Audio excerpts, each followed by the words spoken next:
Hey, folks, welcome to Affiliate Nerd Out. I am your nerderator, Dustin House, spreading that good word about affiliate marketing. My guest today, Phil Ranta, CEO of Stealth Talent. Welcome to the Nerdatorium, sir. I love to be a nerd. I feel like I've lived in the nerdatorial without knowing it my entire life. So it's good to be official. Making it official. You're a welcome guest anytime. Phil, tell us about who you are and what you do. Yeah, I spent the last 20 years working in digital media. So new media, creator economy, digital media, the names have changed, but the spirit Yeah. stayed the same. I work at the intersection of content creators, videos, and social platform. Now as the CEO of Stealth Talent, I'm helping to build businesses around creators, whether that's combining them with great entrepreneurs, getting creators on cap tables, or building out IP infrastructure around creators. So bottom of funnel and affiliate marketing are a huge part of what we do now, but always through the lens of content creators and influencers. That's the dream. I think with all the brands to get the influencers actually converting is an ultimate goal. And I'm not a big fan of working with coupon sites who steal that commission from influencers. So giving those influencers the tools that they need to make that close is all a big win for everybody out there. How did you get into this side of the business? So funny. I started as a comedian. Okay.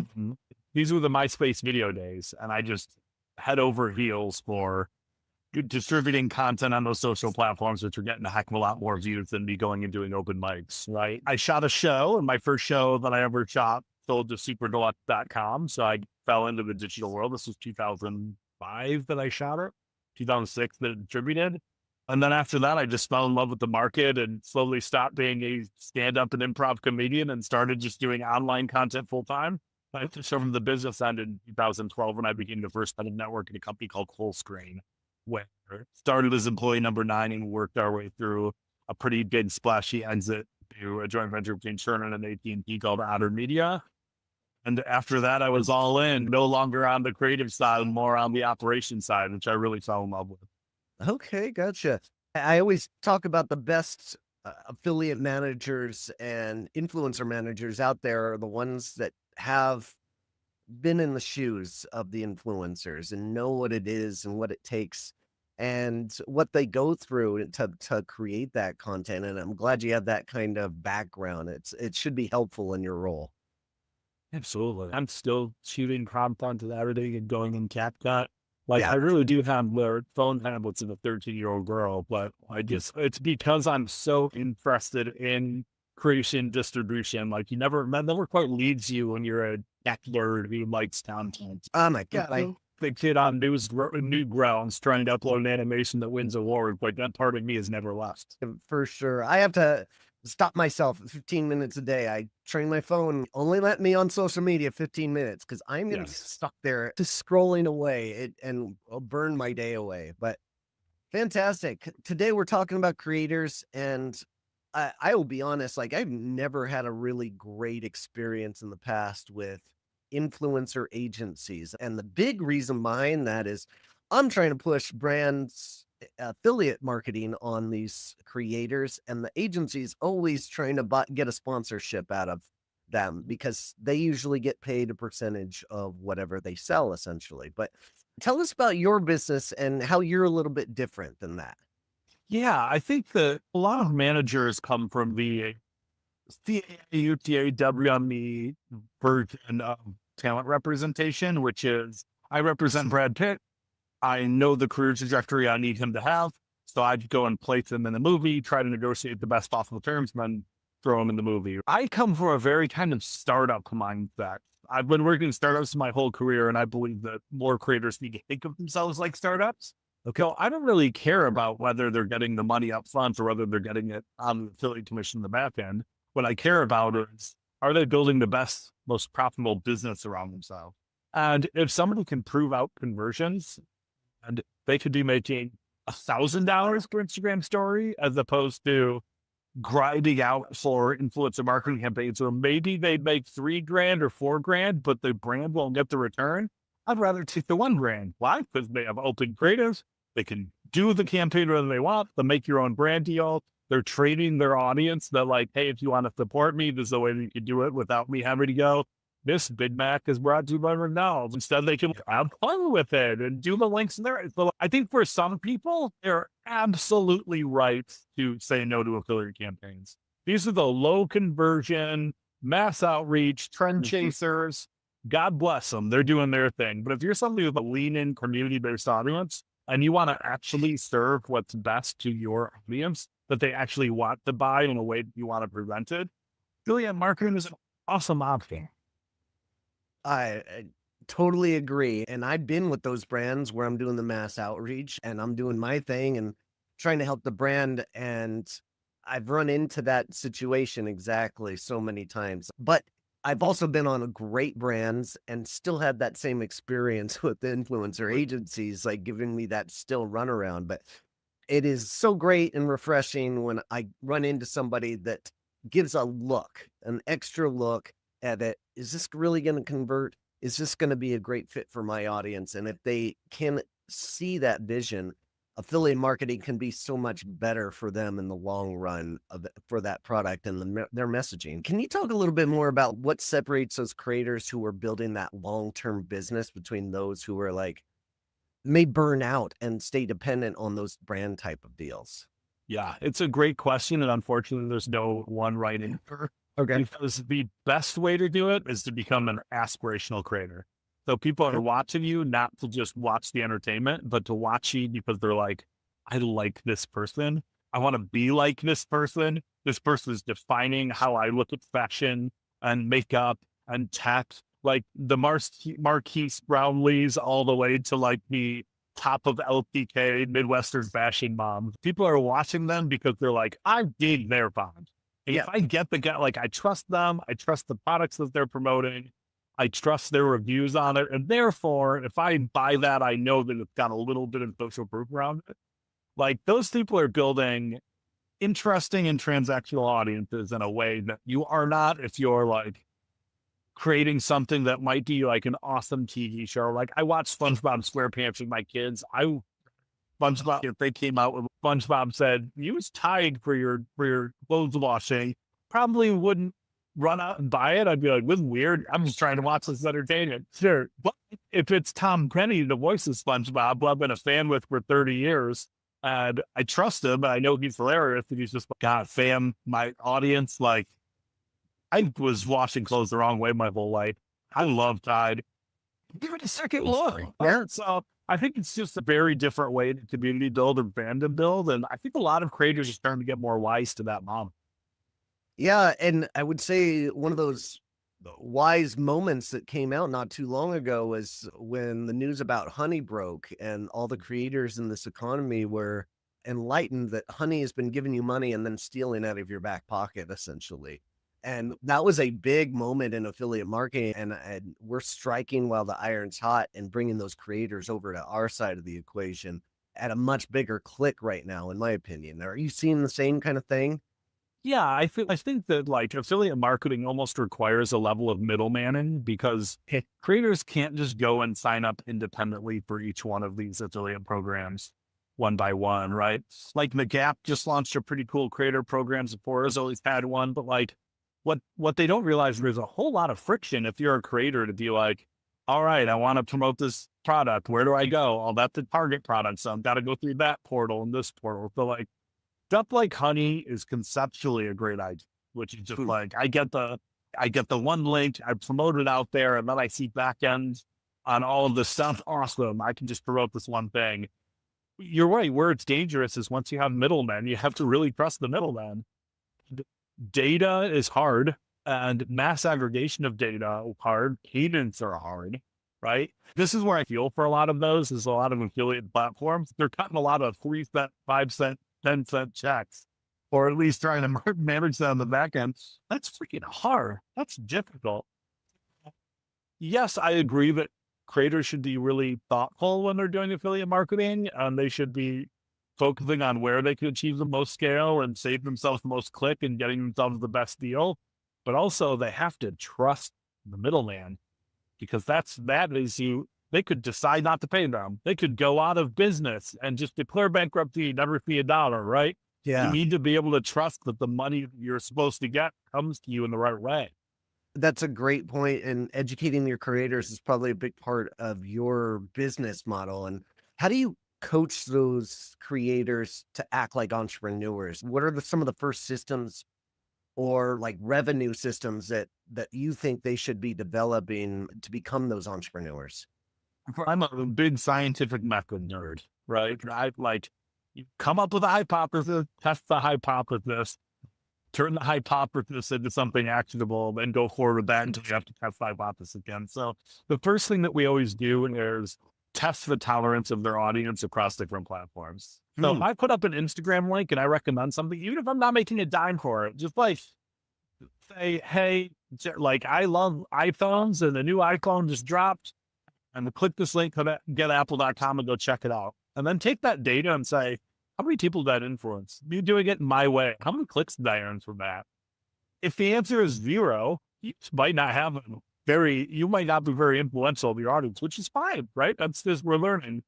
If the answer is, oh my God, I got 1,000 clicks, then you could say, ooh, that's pretty valuable to brands and affiliate marketers. So then I create packables. One package is, hey, brands for influencer marketing, this is an expected ROI based on case studies that we've done. Yeah. Or on the affiliate side, hey, this is a slippery funnel and you're pitching something where you're going to make $20 every time you do it. And you got a 50% sell-through rate on 1,000 clicks. We're talking about $10,000 you can get from your next Instagram story. So let's go test that. Let's figure out if that's true or if this is an anomaly that you were just selling something particularly good. Yeah. If they can start to find that perfect match where they go, oh my God, I never have to go after a $5,000 brand deal again. So I'm getting $10,000 for Instagram story. Then it's great. Let's see if we can do it again, right? Maybe the same product, maybe a different product. You do the same product. Probably you churn through your super brand, but maybe you'll make $7,000 the next one. Maybe you'll go super viral and make $20,000. Yeah. Right? Yeah. So it really is like this iterative process and constantly going, okay, what did I learn?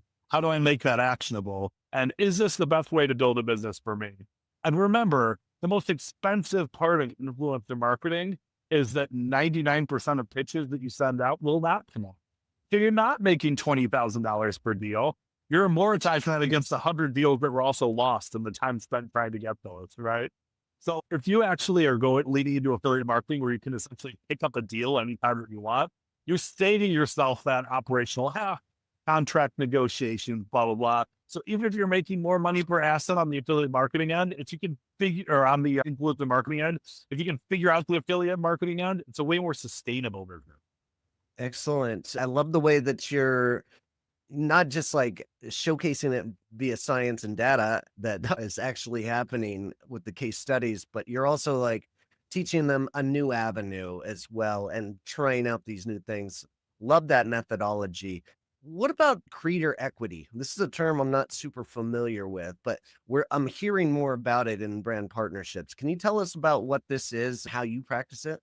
Yeah, absolutely. And anyone who's an affiliate marketing, I feel like has a little bit of a game and numbers mentality, which I very much do. And this very much plays into that. So Duff Talent, our belief is that the ownership of businesses is an exceptionally important way to outlive your core influence. Like even people who are famous for decades, Frank Sinatra, right? His career still did this, right? You have a moment, you collab with the right person, you do that, but like you're in Vegas, and that's Vegas ends, right? Like you're never just up into the right. Any celebrity doesn't do it. So the idea is when you're at the top of your influence, how do you make sure that can make you money when you're at the bottom of your influence while you sustain, right? What creator equity essentially does is get you embedded with a company where every time you promote it, not only are you getting some cash, usually, sometimes it's just for equity, but you're building a company that if it has an exit or liquidity event or IPOs or something like that, you can make buffo bucks. You can make tons of money, right? You can be a millionaire making content. It's really hard to be a billionaire unless you're building companies. And yes, not all of them are going to have liquidity events. In fact, most of the data will tell you most of them won't. But if you're making really smart choices and you're promoting it in the right way and you're telling your audience like, hey, if you believe in me, believe in this, and you can get it to something that's making $10 million, $20 million, $30 million a year, $100 million exit event is not crazy. And if you own 10% of that company, it's $10 million in your pocket. You are not going to do that through influencer marketing easily. I don't care if you are 10 million followers. That's hard, right? So it's a little bit of a cheat code, but also it's just reframing creators' brains in a slightly different way. I'm saying, hey, there's a reason why when people become rich, they start investing. Investing is how you make the big dollars. Why don't we just do that directly with your influence and take a percentage of a company in order to go and promote the heck out of it? Wow. Super smart. Any examples or big life that you can share with us in some kind of scenario that this has happened? Yeah, look at Mr. Beast and Feastables, right? Yeah. Feastables is a candy company that was challenging Hershey's without Mr. Beast or, Feastables. It would just be like another thing on the candy shelf and good luck, bud. Or they'd have to do hundreds of millions of dollars in paid marketing in order for it to be considered. They were able to just have Mr. Beast be a part of the ownership team. And he says, hey, this is my thing with my branding and my colors and my influence. And now it's on every candy shelf. Prime did the same thing with KFC and Logan Paul. Prime was just another energy drink, and it became the coolest thing for a while because of KFC and Logan Paul. Still down a little bit now, but still, when it launched, it became a little quick. And that's part of it, right? It's like it still needs to be a product that can sustain. Michelle Phan and Ipsy, she was one of the people that started the subscription box trend. And when it was at its very peak, it was a multi-billion-dollar company. Sure, it's cooled off a little bit since then, but still, she was a fashion and beauty and lifestyle creator who was able to build a multi-billion-dollar industry.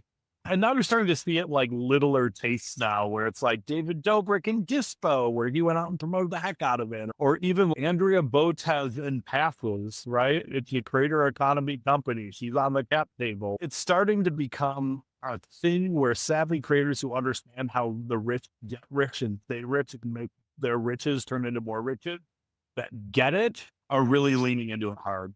Also, I would love to point out Peter Hollins, a buddy of mine, who was one of the big early musicians on YouTube, like huge, many millions of views back when that was super hard to do. He's on 80 cap tables. Like, he's been doing this for years. So this isn't like a new model. What's new is that people are going out and evangelizing the model and figuring out ways to scale or make it accessible to more entrepreneurs and more creators. Sure. I love that your first two examples, Prime and Mr. Beast with Feastables, those are the two things that my son wants at the grocers at the corner store every time. I don't remember having a candy or anything like that in my childhood. There wasn't a commercial that told me to go and do that. Can I throw out one though? That was very big in the 80s when I was growing up. They had Mr. T cereal. They had Nintendo cereal. Like, cereal seemed to be the way that influencer marketing worked in the 80s, because Saturday morning cartoons, take the Saturday morning cartoon, put it in a cereal, and then run with it. And I remember loving Super Mario cereal. Do I remember the taste? Heck no. I was a gamer nerd. So I wanted to eat Super Mario cereal because it was Mario, right? It's like, we all have these influences that always have transcended from like the Colgate Comedy Hour on through. Now it's just way more accessible. There's way more famous people. There's way more passionate communities, because social media has broken our brains in a lot of way and made it. Oh, I used to be a fan of Pee Wee Herman. I would buy the Pee Wee Herman cereal. I didn't think I knew Pee Wee Herman. He was a fictional character, right? Now people are watching the equivalent of that and going, oh, I know that person. And I'm going to see what they had for breakfast on their Instagram stories. Great call out. Quick stop by for our sponsor, and that is Inflection. If you're a brand, an influencer, or an agency out there, you've got to give Inflection a look. This is the easiest way to gift your influencers and get them working with you, and to get them co-branded landing pages that you can build in literally 5 minutes. It is the go-to solution I have for anybody with a D2C product that you want to see gifted out there in the world and get some traction. Go check out Inflection, dustinhouse.com/INF. All right.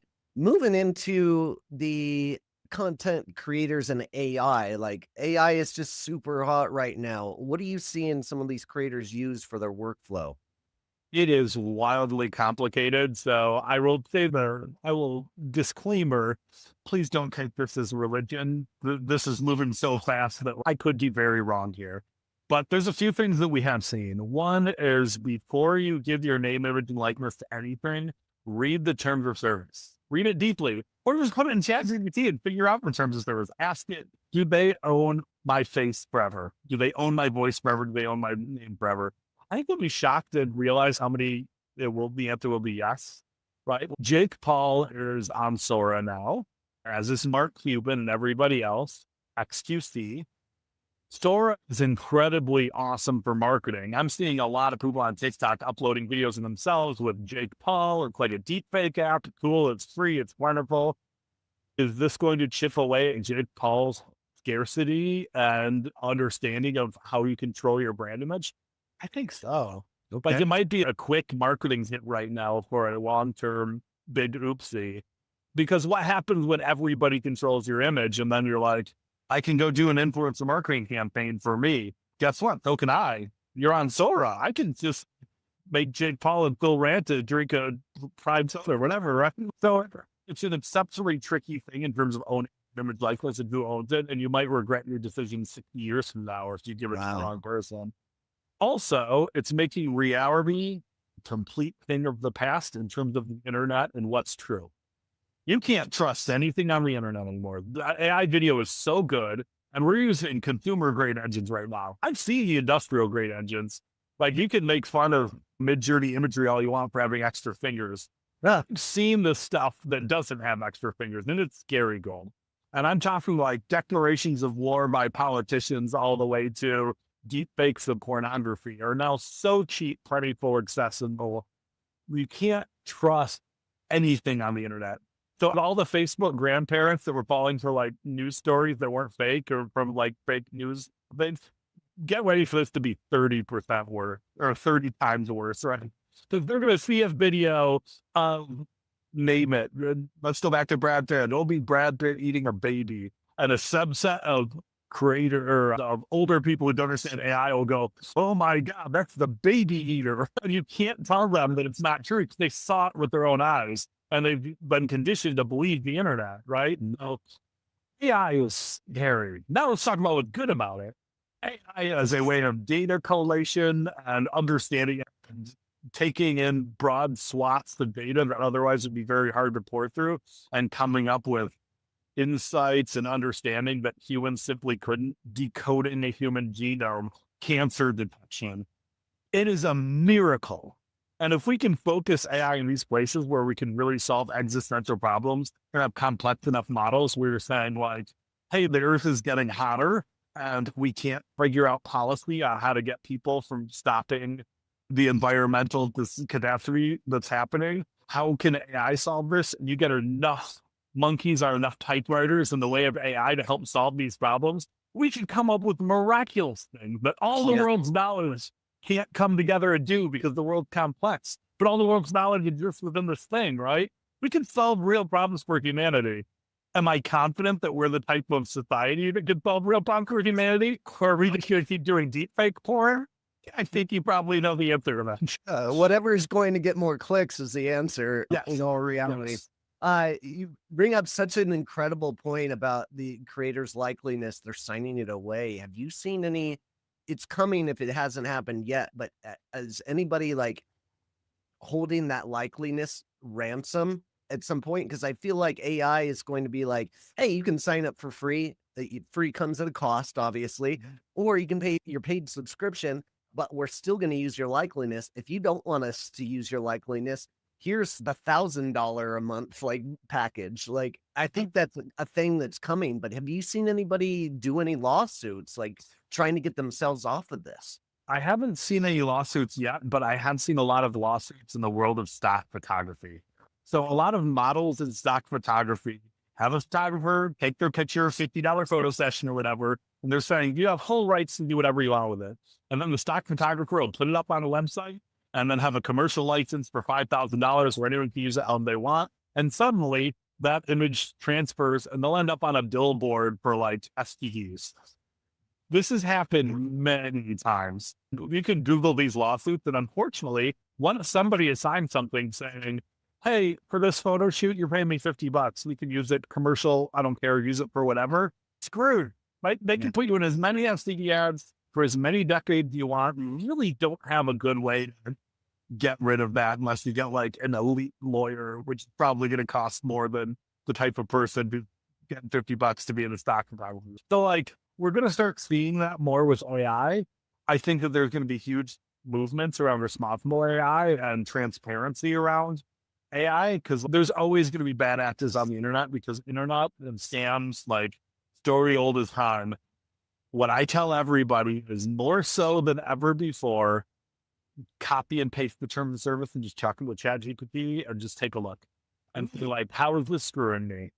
And ChatGPT is not perfect, but it's pretty good at looking through 50 pages of things and saying, oh, this is what's happening here. Like you can query against them. Do they own my face forever? And ChatGPT will say, yeah, they own your face forever. And get the heck out of that website, go straight on Twitter and be like, hey, by the way, anyone using this website, just know they own your face forever. Let's all work together to protect everybody because most people are not smart enough to know that the terms of service is when they click, that's how they're giving away their right. I'm guilty as anybody of just blazing through terms and conditions and saying, I do it all the time. Just give me the product already. I'm trying to untrain my brain in that way because I'm saying like every Apple update, I'm conditioned to do this. Sure. Over the past year, I've finally got the fear of God in me to check every term of service. Awesome. We only have a few more minutes, but I want to get into the social platforms. Anything you're seeing out there that's like an emerging niche platform or you believe is like a unique opportunity for creators right now? Yeah, it's not a niche platform, but I still think people are sleeping on TikTok Shop. Like anybody out there that has a minimum wage job, just start streaming on TikTok Shop in the same hours that you'd be working and you'll make more money, right? Like, you just have to be somewhat decent at talking to the camera or continually do it every day. And maybe it's I grew up in Grand Rapids, Michigan, home of Amway. Folks know the MLM thing and the selling makeup in the living room is kind of embodied by my heritage. But like, I don't see any reason why somebody should take a $10 an hour retail gig if they're good on camera anymore. More profitable going to TikTok Shop. Same for LPK. I think that a lot of people are sleeping on LPK. And if you're a fashion, beauty, lifestyle, anything like that, set up an LPK storefront. It's very shoppable. It's essentially creating a catalog out of your content. Once you get people in the ecosystem, these are hand-raised buyers. Super easy way. And then I'm really interested by niche down social platforms like the TikTok Play. Like Masmai, come on all the time. It's just TikTok meets Yelp. And you can go to any place and be like, what restaurants are in this area? You just flip through video feeds of restaurants in Koreatown, Los Angeles. And I'll look through 20 of them and I'll go, that looks good. And I will immediately jump in the car and I'll go eat there. I think that level of personalization and focus is valuable in this very loud, brashy world. Yeah, absolutely. And what is it to the creators that create that video that said, that's the one I want to go eat at? Do they make any money from that? Yeah, they've got a lot. I think they're still finding their footings. It's still a pretty early stage company, but they've got lots of, you get bonuses for uploading videos and it's a little bit Foursquare too, where it's like, you own this place, but yeah, they've got financial incentives in there. So I think you can make money. I just don't know if it figured out the full potential of anytime somebody eats there, you get a percentage of the bill. I think they're probably chasing that though. Okay, cool. All right, last topic I want to get into is conversion rates. You've been into so many campaigns and you have a pretty good prediction scale on how to get to this. Well, what are those metrics and signals that you're looking for when you're working with a creator?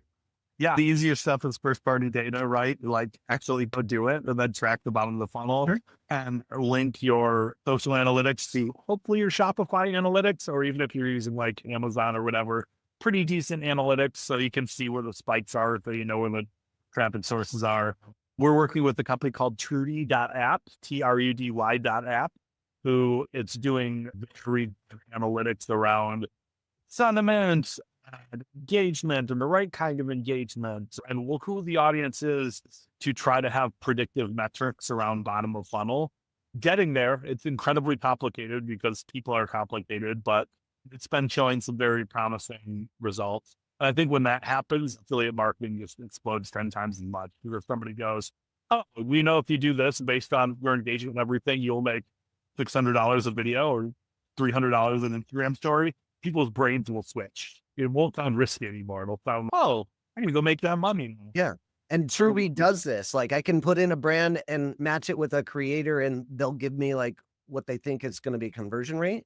Yeah, they've got something called a Trudy score. They're able to find what people are out there that has still, yet again, an early stage company, but working with Philip and Diedrich and the team over there, what they're doing is needed for people like me who want more predictable outcomes. So yes, understanding what the bottom of the funnel is going to look like is going to be a very hot topic in the next 5 years. I have to give it up to AI for helping us collate this data to help us figure this stuff out, because none of these companies that are doing really great work in this are not using AI. There's just too much data in order to not use AI. So like once this gets to from 100 to 1,000 points of like predictive analytics that feed into this model, I bet there's going to be a time where we say, all right, look at this Instagram page. I'm going to sell a toothpaste that's $10 with this pitch in an Instagram story with this creative. Help me predict the click-through rate, and it's going to get insanely accurate with scale. I think we're probably like months away from that, not years. Really? Definitely not decades. Awesome. That's refreshing. That's something we need in this industry very badly. Awesome. Phil, really appreciate your time. Tell us how to get a hold of you. Yeah, so you can get me on all social media at Phil Rampa, or you check out my newsletter, phil.beehiiv.com. That's BEEHIIV, like the Beehive newsletter, phil.beehiiv.com. I have a newsletter called The Creator Rep, where I break down weekly all the social media news that you need if you're somebody who's monetizing your social media or working with them monetizing their social media. A great follow. And how did you get that URL? Just Phil. Like when Beehive first launched, Tyler, I saw on his LinkedIn because I'm launching a newsletter thing, and I clicked it and signed up for a free account just to check it out. So I plucked into it. Smart. Awesome. Hey, really appreciate your time. Thanks for being here, Phil. Thank you for having me, Dustin.